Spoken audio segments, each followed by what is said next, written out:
Una muda wangu wa kukupa taarifa kwa ufupi umeyoma kabisa. Kwa hivyo niruhusu nizamie swala hilo kwa haraka na kabla sijatamatisha, kumbuka kwamba jamani, kama hujashare hiyo stream, naomba ushare ili tuwashirikishe ndugu zetu ambao hawajawahi ingia hapa ndani ama ambao wamepotea kidogo, tuwarudishe hapa ndani ili sote tufuatilie kipindi hiki na tukimalize pamoja. Karibu kwenye taarifa kwa ufupi kutoka AGR.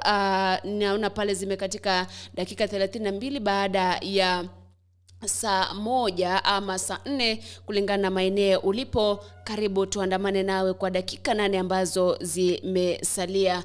Mtazamaji na msikilizaji, nikianza moja kwa moja ni kwamba hii leo kampeni zinafika kikomo katika kaunti ya Bungoma, ambapo uchaguzi mdogo wa useneta unaandaliwa Disemba 8, ambao ni kesho kutwa, siku ya Alhamisi, na kulingana na ile sheria ya IEBC ni kwamba kampeni lazima zitamatike masaa 48 kabla ya uchaguzi ule kufanyika.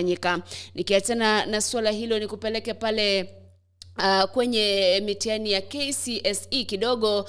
Siku ya leo ni siku ya 3 ya mitihani ile ya KCSE, ambapo hiyo jana wale ambao wanapeleka mitihani tofauti maeneo tofauti walikumbana na changamoto kidogo pale, hasa katika eneo la Kilifi. Mitihani ilichelewa kuanza kidogo baada ya mvua kubwa ambayo ilikuwa imenyesha, ikasababisha mitihani ile kuchelewa kidogo.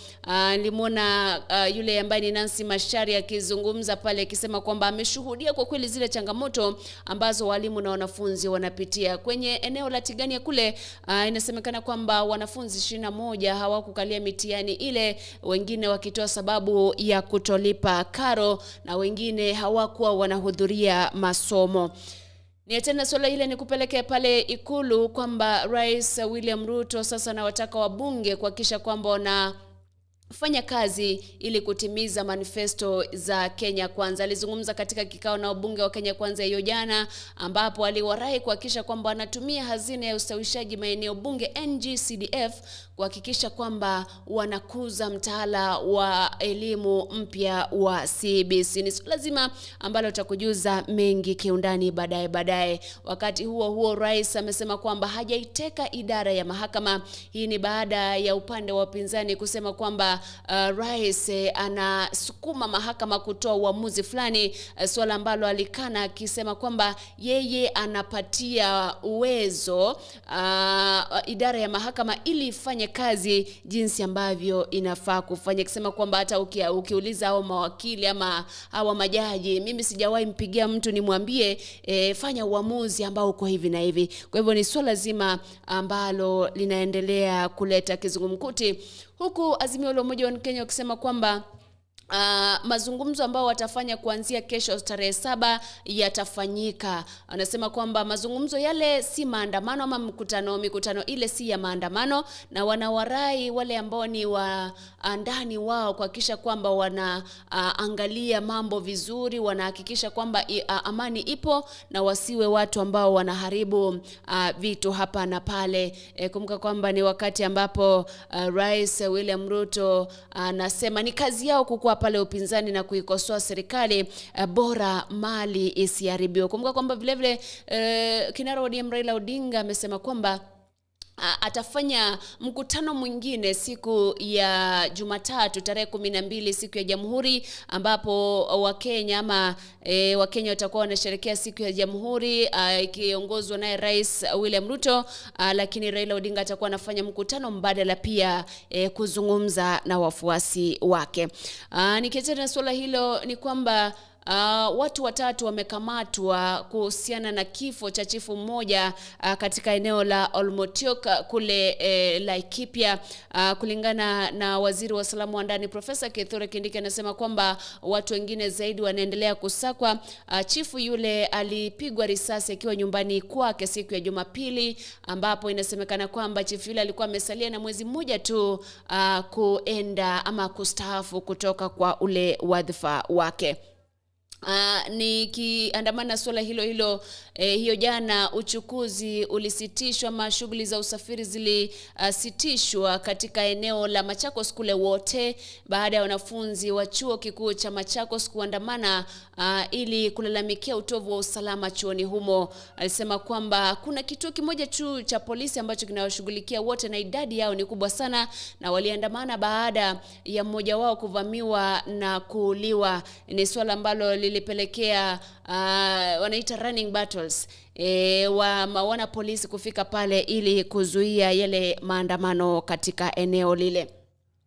Zikiwa pale zimesalia dakika kidogo, niruhusu kumbuka kwamba siku ya leo nilikuambia ni siku ya 3 kwenye mitihani ya kitaifa KCSE.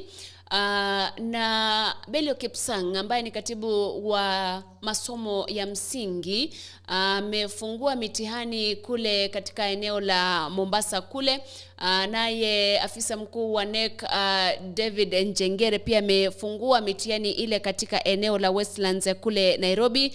Kwa hivyo ni shughuli nzima ya mitihani ambayo inaendelea katika taifa la Kenya.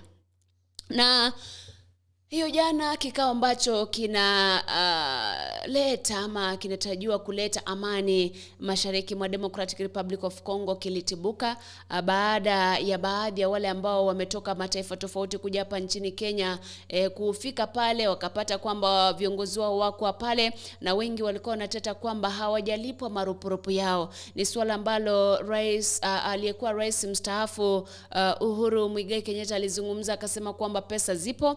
Alikuwa miongoni mwa wale ambao waliweka ile bajeti na watafuatilia wajue kwamba mambo yako sawa. Kwa hivyo kikao kile kinarejelewa leo. Tuone kwamba mambo yanaendaje, watafikia uamuzi wa kukubaliana kwamba wale waasi ambao wanaendeleza vita pale waweke silaha chini ama vipi. Kumbuka kwamba wakati huo nilikuwa nimekujuza kwamba kanisa Katoliki katika DRC pale linakashifu sana wanajeshi ambao ni wa Jumuiya ya Afrika Mashariki ambao walipelekwa pale kuwashambulia wale waasi wa M23. Nikimalizia kidogo kutoka mataifa ya kule nje ni kwamba kule Ukraine mashambulizi yanaendelea ambayo yanaongozwa na taifa la Urusi, na kwa sasa kulingana na maafisa tofauti kule Ukraine wanasema kwamba hiyo jana wamesikia makombora yakirushwa hapa na pale, yakilenga majumba ya makazi, yakilenga nyaya za umeme, na wale ambao ni wadadisi ama wale wajuzi wa masuala yale wanasema kwamba Urusi ina lengo la kuhakikisha kwamba inavunja kabisa himaya ya Ukraine, hasa katika umeme na vile vile maji, ikijulikana kwamba sasa hivi ni ule wakati wa msimu baridi katika maeneo yale. Mtazamaji na msikilizaji, ni baadhi ya yale ambayo nilikuwa nimekuandalia hapa ndani. Kwa hivyo nashukuru sana kwa kuwa nami kwa zile dakika 8-7 pale, lakini kumbuka kwamba pia uchaguzi mdogo eneo bunge la Kandara pamoja na Garissa mjini utaandaliwa, lakini hautaandaliwa Disemba hii, utaandaliwa Januari. IEBC nasema kwamba iko tayari, imejipanga na mambo yote yako shwari, wakati ambapo yule ambaye ni naibu mwenyekiti wa IEBC Juliana Cherera pia alijiuzulu baada ya rais wiki iliyopita kuteua jopo ambalo litawachunguza kujua kama kweli walivunja sheria ama itakuwaje. Mtazamaji na msikilizaji, ni hayo tu kwa sasa. Wacha tuingie